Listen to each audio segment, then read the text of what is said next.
So, hello Lakshami, welcome to lecture number 4 of Work and Energy by Shreyansh भैया. So, आज हम पढ़ने वाले हैं पोटेंशियल एनर्जी. ठीक है. Potential energy is the energy an object has which has due to its position, properties or forces acting on it. It allows the object to do more work. ये statement या ये English वाली statement word में जो है suppose आपको ये समझ नहीं आया. ठीक है, मैं आपको अभी हिंदी में समझाता हूँ क्या है. ठीक है. सो पोटेंशियल एनर्जी एक ऐसी टाइप की एनर्जी है जिसमें अगर वो एक हाइट में है, एक पोजीशन या फिर एक हाइट में है, energy possessed by a body due to its क्या बोल सकते हैं हम उसको, due to its position is called as potential energy. ठीक है. It allows the object to do more. Potential energy is represented by U. इसका वैल्यू है mgh. पोटेंशियल एनर्जी का जो फॉर्मूला है वो है हमारा mgh. ठीक है. इसके बाद हाँ एक मिनट, जो कि हमारा पोटेंशियल एनर्जी इसको यू डिनोट करता है. ठीक है. ये स्केलर यूनिट है, स्केलर क्वांटिटी है, जिसका मतलब इसके पास मैग्नीट्यूड है बट कोई डायरेक्शन नहीं है, और इसका ऐसा यूनिट जूल है. ठीक है. हाँ, और एक बात, बुक में कैसा डायग्राम होगा मैं आपको बाद में बोल सकता हूँ. ठीक है. एनर्जी मतलब वर्क है. Energy is the capacity of a body to do work जो है हमारा फॉर्मूला W=Fs है. F को हम mg बोल सकते हैं. mg यहाँ पे वैसा, तो इसके बाद सब्स्टिट्यूट कर दिया, वो W=mgh, जो कि हमारा एनर्जी निकल गया. ठीक है. ये क्या आ गया, I am not sleeping guys, just recharging my potential energy. ऐसा अगर मम्मी को बोल दिया ना, एक ऐसा थप्पड़ पड़ेगा कहीं बाहर जाके गिरोगे. ठीक है. Examples of potential energy. हम अभी एग्जाम्पल्स की तरफ जाता है. न्यूमेरिकल्स भी है, न्यूमेरिकल्स भी सॉल्व करेंगे. ठीक है, कोई नहीं, चलो. Water stored in a dam. Water at a height has potential energy due to its position. Stretched rubber band. It stores elastic potential energy that can be released when let go. ठीक है. इस chapter में हम पढ़ेंगे gravitational potential energy. Potential energy के भी कुछ types है. ठीक है. हम अभी हमारे लिए बस ग्रेविटेशनल पोटेंशियल एनर्जी इस चैप्टर में ज़्यादातर है. ठीक है. So next example, drawn bow ready to shoot an earth. दो stretch bow stores energy due to its shape and position. ये जो है ना, यहाँ पे एरो है. ठीक है. जो स्ट्रेच हुआ है यहाँ पे एक एनर्जी है, इलास्टिक पोटेंशियल एनर्जी. ठीक है. कोई भी ऑब्जेक्ट हम ग्राउंड से उठा रहे हैं. ठीक है. जहाँ पे आपने हाइट देख लिया, मतलब ना वहाँ पे जो पोटेंशियल एनर्जी वो है. ठीक है. ठीक है. A spring that is compressed or stretched, it stores elastic potential energy. ठीक है. कोई भी अगर ये सपोज जो स्प्रिंग है, स्प्रिंग को आपने एक बार स्ट्रेच कर लिया, जहाँ पे इलास्टिसिटी है वहाँ पे पोटेंशियल एनर्जी है. ठीक है. उसके बाद roller coaster at high point, dam holding releasing water, apples on a tree, sling shot being pulled, board है. ये छोटे मोटे एग्जाम्पल्स है. ठीक है. अब उसके आता है टाइप्स क्या है. पहला होता है gravitational potential energy, energy due to an object's height above the ground. Elastic potential energy, energy stored in stretched और compressed objects, example springs, rubber bands. और क्या होता है chemical potential energy, energy stored in chemical bonds. ठीक है. Chemical bonds वाला ये अभी हमारे क्लास 9 में नहीं है, बट आपने सुना होगा कि एटम्स के कुछ बॉन्ड्स होते हैं. मतलब ऐसा कोई अगर कुछ देखा होगा, यहाँ पे कुछ बॉन्ड्स होते हैं. ठीक है. उनके बीच में एक पोटेंशियल एनर्जी जिसे हम बोलते हैं केमिकल पोटेंशियल एनर्जी. ठीक है. इलास्टिक, कोई भी अगर ये एक सपोज एक रबर बैंड है. ठीक है. रबर बैंड को किसने स्ट्रेच किया, उसमें पोटेंशियल एनर्जी आ चुकी है. ग्रेविटेशन कोई भी ऑब्जेक्ट, अब आप अगर पेंसिल से कुछ लिख रहे हो. ठीक है. पेंसिल को थोड़ा 1 मिनट हाथ के ऊपर पाम में लो और उससे बस ऐसे पकड़ो, बस ऐसे पकड़ो. ठीक है. वहाँ पे उसका ग्रेविटेशन पोटेंशियल एनर्जी है, energy due to an object height above the ground. Gravitational potential energy of an object at a point above the ground is defined as the work done in it raising from the ground to that point against gravity. इसका तो मैंने derivation आपको बता दिया, ठीक है. Defined as definition. हाँ, ये वाला आपको शायद समझने में दिक्कत हो सकती है, मैं आपको समझ सकता हूँ, अभी समझाता हूँ, ठीक है. The potential energy depends on the chosen reference level, ground level और zero level. The work done by gravitational potential energy is independent of the part taken. It depends only on the vertical displacement difference in height between the initial and final positions, not on how the object moves between these points. ठीक है, ये क्या हुआ, यहाँ पे normal height है, ठीक है, यहाँ पे एक ऑब्जेक्ट है वो, ठीक है, वो ऑब्जेक्ट यहाँ पे था, गिरा गिरा गिरा गिरा गिरा यहाँ पे नीचे गिर गया, ठीक है. ये ऑब्जेक्ट क्या हुआ, पहले इधर आया, उसके बाद इधर गया, उसके बाद इधर गया, इधर गया, इधर गया, ठीक है. ये बेसिकली पैराग्राफ हमको क्या बोलना चाहता है, देखिए, हमने अभी पढ़ा जो पोटेंशियल एनर्जी का फॉर्मूला है वो है mgh, ठीक है. मास तो ऑब्जेक्ट का रहेगा, ग्रेविटेशन तो 10 अप्रॉक्स ले सकते हैं, ठीक है. जो हाइट है ना, बेसिकली हाइट के बारे में क्या बोल रहा है, ठीक है. सो ये पाथ इंडिपेंडेंट है, इसका मतलब ये अभी सीधा गिरा, ये हमारा वर्टिकल डिस्प्लेसमेंट हो गया, वर्टिकल डिस्प्लेसमेंट vs, फिर हम vd वर्टिकल डिस्प्लेसमेंट भी बोल सकते हैं इसको, ठीक है. या फिर समझो ये जो है ना, ये इसका जो पाथ है, सपोज एक ऑब्जेक्ट है, यहाँ से यहाँ, यहाँ से यहाँ, यहाँ से है, तो हम ये वाला डिस्टेंस, ये वाला डिस्टेंस, ये वाला यहाँ इन सबको काउंट नहीं करना है, ठीक है. बेसिकली क्या करना है, यहाँ से ऑब्जेक्ट गिरा, यहाँ पे ऑब्जेक्ट आएगा, ये वाला पॉइंट काउंट कर दिया, ये वाला पॉइंट काउंट कर दिया, ठीक है. अब बेसिकली ये जो बीच वाला पार्ट है ना, इसे काउंट करना, ये इन 1 2 3 इन तीनों को काउंट करना नहीं चाहिए, ठीक है. ये बोल रहा है. ये और एक मीम है, ग्रेविटेशन पोटेंशियल. अरे मैं आसमानों की ऊंचाइयों में उड़ते हो तो gravitation potential energy. Now let's come to numericals, ठीक है. क्या बोल रहा है, and a body is at height h and p 500 joules. What will be its p at height 2h and 0.5h. क्या बोल रहा है, पोटेंशियल एनर्जी का फॉर्मूला है, हमको पता है mgh. यहाँ पे क्या दिया है, 500 जूल्स दिया गया है, ठीक है. अब वो बोल रहा है एट हाइट 2h, mgh था, अभी वो चेंज होके क्या बना, mg2h, या फिर हम mgh इंटू 2 बोल सकते हैं. इसका मतलब mgh का वैल्यू क्या था, 500 जूल इंटू 2, जो कि हमारा 1000 जूल हो गया, ठीक है. उसके बाद h डैश, अच्छा नहीं इधर नहीं, छोड़ो, उसके बाद सेकेंड वाले केस में mgh डैश अगर पुट किया, m रहेगा, g रहेगा, ठीक है. हाइट उसका 0.5h हो जाएगा, mgh इंटू 0.5. mgh का वैल्यू क्या था, 500 जूल, 500 लिख लिया, 0.5 मतलब 5/10, यहाँ पे 550 इंटू 5 250 जूल्स, ठीक है. उसके बाद of the mass is double and height is double, how many times does potential energy increase. देखो पहला जो है पोटेंशियल एनर्जी का फॉर्मूला क्या है, mgh. वो बोल रहा है पी ई डैश के बारे में, क्या बोल रहा है, मास डबल हो गया, मास m था तो 2 इंटू एम हो जाएगा. हाइट ग्रेविटी के बारे में कुछ नहीं बोला, हाइट ट्रिपल हो गया, ठीक है, 3h. How many times does potential energy increase, 6 mgh, 6 times potential energy जो कि हमारा इनिशियल था ये, तो 6 टाइम्स वो इंक्रीज हुआ, ठीक है.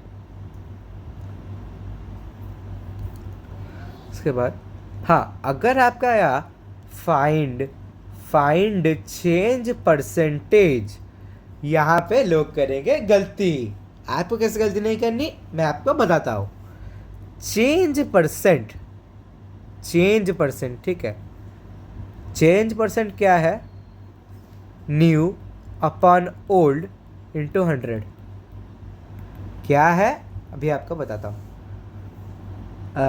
Sorry, new minus old by old into 100, ठीक है. सो पहला क्या आया, न्यू वाला आया 6 PE माइनस PE जो कि हमारा इनिशियल था, अपॉन PE लिखेंगे, इंटू 100 करेंगे, ठीक है। 5P/PE इंटू 100, 500%, ठीक है। पहला है calculate the mass of an object is gravitation potential energy is 490 joule and is at a height G भी भाई सबसे इजीएस्ट क्वेश्चन है यार। आपको मैंने पोटेंशियल एनर्जी का क्या फॉर्मूला बोला, mgh, ठीक है। अब सुनो क्वेश्चन में क्या दिया है, मास पूछा गया है, मास पूछा गया है, ठीक है।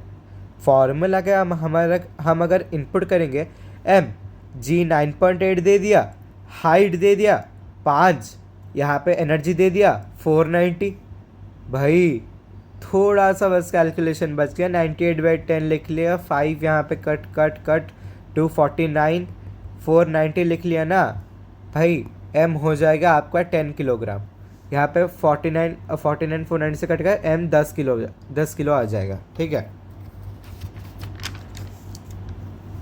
इसके बाद if two objects are the same height but different masses, which one has more gravitational energy? Reason नहीं पूछा, छोड़ो, सेम हाइट पर डिफरेंट मास। आपको मैंने क्या बोला, पोटेंशियल एनर्जी का फॉर्मूला है mgh, सो ऑफकोर्स gh अगर let it be constant, gh रहेगा कांस्टेंट, ठीक है, ठीक है।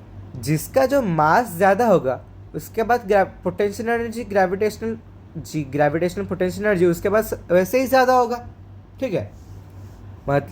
जिसके पास मास ज़्यादा उसके बाद पोटेंशियल एनर्जी ज़्यादा, जिसके पास मास अगर कम है तो पोटेंशियल एनर्जी भी कम है ना, ऑफ कोर्स। इजी है भाई, क्या है, एनसीईआरटी का सवाल है भाई, बहुत इजी क्वेश्चन है। An object of mass 12 kg at a certain height above the ground, क्या बोला है, मास 12 kg है, बस हाइट हमको बोला नहीं है। The potential energy of the object is 480 joules, potential energy बोल दिया 480 जूल है। Find the height at which the object is with respect to ground, height पूछ दिया, ग्रेविटी 10 मीटर पर सेकेंड स्क्वायर बोल दिया, भाई क्या भाई कैसे सवाल है यार। P = mgh लिख लिया यहाँ पे, ठीक है। मास का आपने क्या बोला, मास 12 kg है, ग्रेविटी 10 दिया है, h यहाँ पे हाइट है, हाइट है ना, बस काम खत्म। हाइट आपको निकालना है।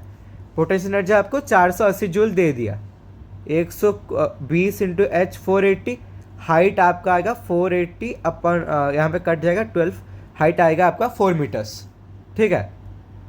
बहुत ही इजी क्वेश्चन है यार, कोई भी डाउट है आप कमेंट सेक्शन में पूछो। Mass is doubled, height is tripled, mass double, भाई वही सेम क्वेश्चन मैंने कराया तो था 6 times. A body has mass m and PE u at h, what is PE at 3h? PE का फॉर्मूला क्या है, PE उसका है u at height h, PE का फॉर्मूला u है, PE at 3h, mg 3h, ठीक है, mgh × 3, mgh को हम किससे रिप्रेजेंट कर सकते हैं, u, so 3u is the answer here. Easy questions man. How will the gravitational potential energy of a body change if value of g increases? भाई वही देखो, मास इंक्रीज करा पोटेंशियल एनर्जी इंक्रीज करेगा, gravity increase करा potential energy increase करेगा, height increase करा potential energy increase करेगा। That is potential energy is directly proportional to mgh, ठीक है। पोटेंशियल बढ़ेगा तो mgh भी, mg और h दोनों बढ़ेगा, तीनों बढ़ेगा। फिर से एनसीईआरटी का सवाल है यार, क्या क्वेश्चन है यार। A labourer whose own mass is 50 kg carries a load of an additional 60 kg on his head to the top of a building 15 meter. Find the total work done by him. भाई क्या क्या question है यार, कसम से हंसी आ रहा है मुझे। Mass 50 kg carries a load, additional mass क्या है 60 kg। वाह भाई, खुद के बॉडी वेट से ज़्यादा उठा ले यार। On his head to the top of a building. Height क्या है? 15 metres. Find the total work done by him. G बोला है 10 metre per second square. P eta M G H होता है, पी एम जी एच होता है। यहाँ पे टोटल मास क्या होगा? 60 + 50 यानी कि 110 kg। 110 × 10 × 15 जो कि आपका आएगा 16,500 जूल्स, या फिर हम बोल सकते हैं 16.5 किलो जूल्स। ठीक है। इसका calculative work done if he carries an additional block of 10 kg to the same weight. Total weight यहाँ पे 110 kg था, प्लस 10 कर लिया, मतलब 120 kg हो गया। 120 अगर हम मल्टीप्लाई करें 1200 × 15, इसका आंसर आएगा अगर टोटल में प्लस 10 kg हो गया तो इसका आंसर आएगा टोटल वर्क डन mgh होगा। mgh इसका मतलब 18,000 जूल, या फिर हम 18 किलो जूल उसे बोल सकते हैं। This is the answer. हाँ, अभी आए एनर्जी कन्वर्जन, सबसे easiest part. Are various forms of energy interconvertible? ठीक है। Yes, various forms of energy are interconvertible. This means one type of energy can be changed to another. कभी यार TV के बारे में सोचो यार, एक मिनट।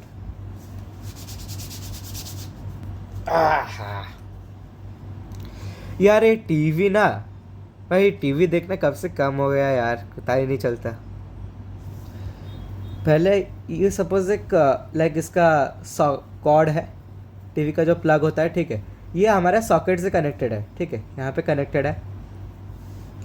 ये एनर्जी कहाँ से कहाँ गया? ठीक है, ये जो इलेक्ट्रिसिटी यहाँ से फ्लो हुआ टीवी के अंदर गया। उसके बाद यहाँ पे हमें न्यूज़ देखते हैं, कार्टून देखते हैं, बहुत सारे एंटरटेनमेंट की चीज़ करते हैं, ठीक है। यहाँ पे साउंड एनर्जी, साउंड, लाइट सब आता है। ये दोनों भी तो एक प्रकार की एनर्जी है। यही जो इलेक्ट्रिकल एनर्जी है ना, ये साउंड और लाइट को कन्वर्ट करता है। वही हम जो खाना खाते हैं उनमें भी केमिकल एनर्जी है। वही साइकिल चलाएंगे तब वो मैकेनिकल एनर्जी में कन्वर्ट हो जाएगा। बहुत ही ईजी है यार। देखो, ये हमारा लाइक बेसिकली केमिकल्स है, फिर तेल हम बोल सकते हैं, ठीक है। वो कन्वर्टेड टू मतलब गाड़ी में जाए काइनेटिक एनर्जी, इलेक्ट्रिकल एनर्जी में कन्वर्ट हो जाएगा। काइनेटिक एनर्जी में गाड़ी में जाएगा बैटरी में डलता है। वहीं पे सब अगर हम रॉकेट में डालें मैकेनिकल एनर्जी, वो रॉकेट में फ्यूल जाता है, वहाँ पे मैकेनिकल एनर्जी है। इलेक्ट्रिसिटी में कन्वर्ट हो, इलेक्ट्रिकल एनर्जी में कन्वर्ट होकर लाइट आता है, light and sound, light bulb में आता है, कंप्यूटर में आता है। केमिकल एनर्जी जो फूड है हमारा, वो मतलब हम जब दौड़ते हैं, कोई वर्कआउट करते हैं, वहाँ पे यूज़ होता है, ठीक है। Law of conservation of energy. The law of conservation of energy states that energy can neither be created nor be destroyed. It can only be transferred from one form to another. Total energy in a system remains constant. सुनो, अभी English समझ में नहीं, कुछ नहीं। Energy कोई बना नहीं सकता, ना ही उसे कोई तोड़ सकता है।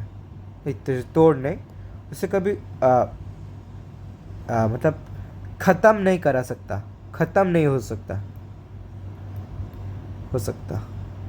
ठीक है। ये क्या है? एनर्जी कंजर्व बहुत ही ईजी है, आसानी से समझा लूँगा, ठीक है। मैंने आपको बोला जहाँ पे हाइट आएगा वहाँ पे पोटेंशियल एनर्जी आएगा। पी का फॉर्मूला क्या है? mgh। यहाँ पे नॉर्मल अपना मीन पोजीशन पे है। नॉर्मल मीन मतलब यहाँ पे मीन मतलब नॉर्मल पोजीशन पे, ठीक है। मीन और नॉर्मल पोजीशन पे है शायद। यहाँ पे वो ऊपर गया मतलब इट एक्वायर्ड सम हाइट। जहाँ पे हाइट वहाँ पे पोटेंशियल एनर्जी, यहाँ पे पोटेंशियल एनर्जी होगा, काइनेटिक एनर्जी नहीं होगा। This is highest point of swing, जहाँ पे उस हाइट में होगा। जहाँ हाइट आया ना आपका, वहाँ पोटेंशियल एनर्जी होगा। वो अभी ऑफकोर्स आपकी मीन पोजीशन पे है, वहाँ पे काइनेटिक एनर्जी होगा। ईजी है। बहुत सारे एनर्जी कन्वर्शंस है, इसे कहीं लिख लो, मैं आपको समझाता हूँ एक बार। चलो एक minute, this is the last slide, okay. So torch, torch में केमिकल एनर्जी कन्वर्ट्स, जो भी बैटरीज में होती है वो कन्वर्ट होती है इलेक्ट्रिकल एनर्जी, इलेक्ट्रिकल एनर्जी और लाइट एनर्जी और हीट एनर्जी, ठीक है. लाउड स्पीकर और microphone, these are the two most important types. Let's read about them. Loudspeaker, loudspeaker में इलेक्ट्रिकल एनर्जी से साउंड एनर्जी कन्वर्ट हो रहा है. माइक्रोफोन से साउंड एनर्जी इलेक्ट्रिकल एनर्जी में कन्वर्ट हो रहा है. लाउड स्पीकर से, लाउड स्पीकर आपने देखा होगा ना, डीजे वाला बूम बूम बूम, ये कनेक्टेड होता है प्लग से, सॉकेट से कनेक्टेड होता है, जहाँ पे इलेक्ट्रिकल एनर्जी से साउंड एनर्जी. माइक्रोफोन में हम बोलेंगे, वो हम बोलेंगे, ठीक है, वो हमारा साउंड वहाँ पे जाके इलेक्ट्रिकल एनर्जी में कन्वर्ट होगा. उसके बाद जनरेटर, जनरेटर में आपने डीजल पेट्रोल डलते हुए सुना तो होगा, या फिर आपने खुद डाला भी होगा यार. यहाँ पे केमिकल एनर्जी मैकेनिकल एनर्जी में कन्वर्ट होता है, मैकेनिकल एनर्जी इलेक्ट्रिकल एनर्जी में कन्वर्ट होता है, तभी तो आपको बिजली मिल सकती है. अगर आपका पावर कट गया तो यहाँ पे इलेक्ट्रिकल एनर्जी जनरेटर से ऐसे मिलती है. Burning fuels, directly chemical energy से हीट एनर्जी. बॉडी का मेटाबॉलिज्म, जो हम खाना खाते हैं, केमिकल एनर्जी जो कि हम खाना खाते हैं, it converts to heat energy plus mechanical energy, ठीक है. उसके बाद इलेक्ट्रिकल बल्ब है, बहुत ईजी है, डायरेक्ट इलेक्ट्रिकल एनर्जी, उसके बाद light energy plus heat energy, easy. Hydro, ये वाला इंपॉर्टेंट है, ये वाला लाउड स्पीकर और माइक्रोफोन, ये दोनों भी इंपॉर्टेंट है. जनरेटर में भी मैकेनिकल से इलेक्ट्रिकल एनर्जी, बॉडी मेटेरियल से chemical energy, heat energy, mechanical energy. So hydro electric power plant, इसमें क्या होता है, वाटर पोटेंशियल एनर्जी इसमें है, वो डैम में स्टोर है, वहाँ पे काइनेटिक एनर्जी, फिर इलेक्ट्रिकल एनर्जी. क्या होता है, वाटर एक्चुअली डैम्स में स्टोर होता है.